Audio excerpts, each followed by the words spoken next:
to Middle Nexus. I'm here with Andrew from Brimstone Coven. How's it going, man? Good, man. How are you? Did you ever think you'd be doing an interview in a locker room? No. Pre-game?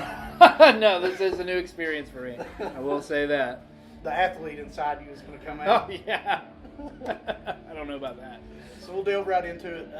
Originally, I think Corey kind of started the band and then found all you all and pieced it together. Absolutely. Did he have a specific sound that he was going for? 100%. He was 100% clear in his vision, and he still does it to this day.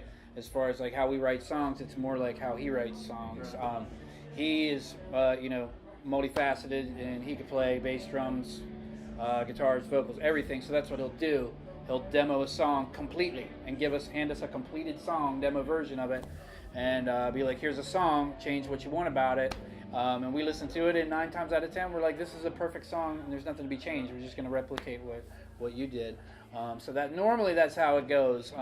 I'd say that maybe 5-10% is stuff that got improvised, in the jam room or whatever, and like one song off of Black Magic I wrote, but apart from that, yeah, it's all him. Do you feel like the music's changed a lot since the beginning?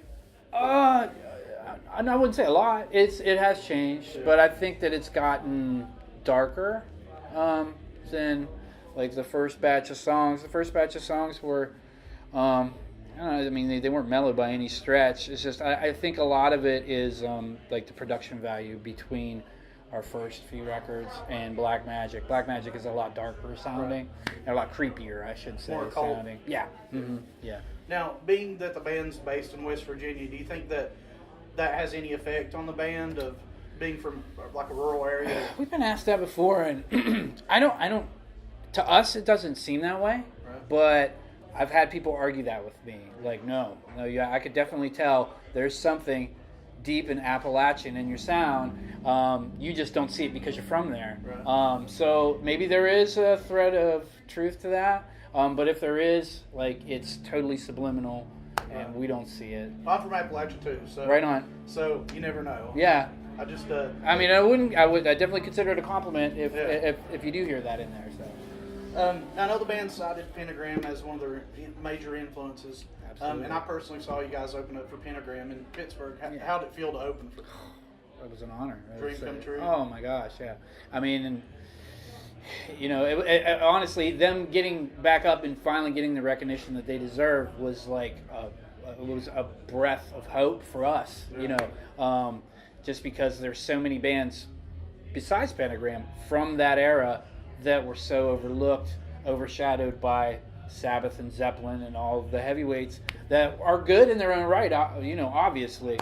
But, I think just because of the lack of, there was no internet back then, and, just everything was so underground back then that bands didn't get the proper exposure they deserved. So now everything's cropping up. If you look for Pentagram on YouTube, you'll find 8 other bands that you've never heard of that are similar. They're like, oh my God, these guys are just as good, Yeah. if not better. It was definitely an honor, and we considered it a challenge. We had to sell some tickets to get on that bill, and we definitely stepped up and sold a lot of tickets. Now, speaking of the way that the music has changed since back in the day, before it's tape trading, Metal Maniacs, it's about the ways you find out about bands. Now I was it's a part of all much that. easier to get a little bit of notice, but now you don't have Headbangers Ball, you don't have MTV True. video play. There's a couple bands like Metallica recently, Cadaver, that are filming videos for every song on their album. I just found that out on the way up here that Metallica did that with every song. That blew my mind. Yeah, have you seen the Lemmy with Murder One? I've not seen any of them yet. Yeah. I just heard the new Metallica for the first time on the way up here, The actually. guy that did the artwork for the band Gorillaz, Yeah. like he's the one that did this directed the video. Okay. So you can kind of see that in it, but it's Okay. all about Lemmy. Right It's- on. It's my favorite. He told by me far. that there was like a black metal Lords of Chaos kind of. Supposedly video that's supposed too? to be the theme song to the upcoming Lords of Chaos movie. Oh, okay. And the video, of course, shows a black metal band, playing. Yeah. Yeah, I had no pantomiming idea. to the song. Right on. But do you think it's important? Videos are as important anymore, or what importance do you think putting that many out has? You know what? I didn't used to until we did one. After we did one, it definitely gave us a lot more exposure than what I expected. Yeah, I was surprised. And it made me rethink, like, well, no, I guess videos are way more relevant and valid than what I thought they were in this day and age. But the beauty of it is, you said now that there's no Headbangers Ball or anything like that, there's YouTube, and anybody can make a video and post it, and it can get more circulation, more exposure, more airplay, if you will, than any Headbangers Ball video. That's the cool thing about it. And of course, that video's for Black Magic, right? Yeah. Was it directed by anybody? Did you do it in-house? Tom Fitzgerald. He filmed, directed, edited the whole thing. We had just a seed of an idea. We knew we wanted to do something ritualistic to obviously go with the theme of the record and the song itself. That's all we did. We just said we're thinking something ritualistic, and if we could mix it in with some live footage too, we'd like to do that. So that's what we did. We shot it in 2 days. We shot all the ritual footage in 1 day. In our basement where we jam, we just divvied the room in half and did the ritual side on 1 day, and then did the performance side on the next day. And then it probably took them 2 or 3 weeks, and we'd sit down and the editing process, we'd make notes here, there, and everywhere. And it didn't take long to get dialed in. He did a fantastic job. About how long have you been signed to Metal Blade now? 2 years. So how did you take the news when that first happened? That was unreal. We got it on Christmas morning, if you can believe it. Yeah. I was recently so talking strange. to the lead singer of Byzantine, who's also from West Virginia. OJ. And they recently got signed to Metal Blade. Yep. And he got the news on New Year's Day. Did he? So it must be like a thing, like a seasonal thing. holiday thing. Yeah. Well, what a surprise, right? The best Christmas present ever. When it happened, we second guessed it for obvious reasons, because we were in the preparation stages of getting press kits together and gathering contacts and emails and addresses and stuff to get ready to mail out, but we hadn't mailed out a thing yet. And we got that email to our Bandcamp on Christmas Day. John got it because he gets all the Bandcamp emails, intercepted it and sent it to me and said, "Is this for real?" And it was from Alan Averill, who is the singer for Primordial, an Irish band, and also a Metal Blade band, but he also works A&R for Metal Blade. I didn't know this. I had to Google it to find out that he actually worked A&R for him, and this is real. So yeah, it was definitely a surprise, and as soon as we got it, us being so surprised, we reality kind of sunk in fast, and we were like, well, we can't do this. They're going to want us to get in a van and tour all over the country. Like, now we all have wives and lives, jobs and bills they don't pay themselves. We can't do it. We can't live up to their expectations. So I brought that to the table to Alan right off the rip, and he's like, no. The label has honestly very little to do with touring. You can tour as much as you want. You can tour as little as you want. Just know that the amount of time you spend in the back of that van is going to have a huge impact on your overall fan base. Just know that. So they've been completely understanding since day one about absolutely everything that we've done. We've recorded everything ourselves from day one. They've been cool with that. Even to the point to where they took our 2 old releases that had already been circulating for a year or so, and felt that worthy enough sound-wise to put under their name. So I can't say enough good things about them. Well, that's great to know that one of the biggest labels in metal is kind of let you do your own thing. They've kept it real, man. They've kept it real since day one. You can't ask for more than that. No. Talking about recording your records too, of course, at your studio, Sacred Sound Studios, where you've been producing the last 3 albums, is that right? Yep. Yeah. So does it pose any problems for you being in the band and producing the albums? Does it make anything more difficult or easier? I record other people's music too, and I've been doing that for 17 years now. So it's way easier to get a perspective on somebody else's music because you're not inside that music.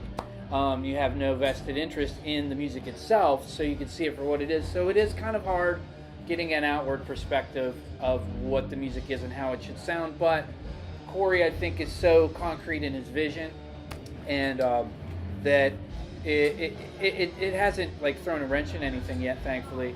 And we've done things differently all 3 times, and we've learned something all 3 times we recorded. The first time we recorded, we did we did the drums on a 4-track, and then we threw the drums into the computer and we did everything else in the computer, and we liked the way that sounded. And then so doing the drums on a 4-track, you're very limited to what you can mic on the drum kit. Well, I think we had 2 mics on the drum kit, and that was it.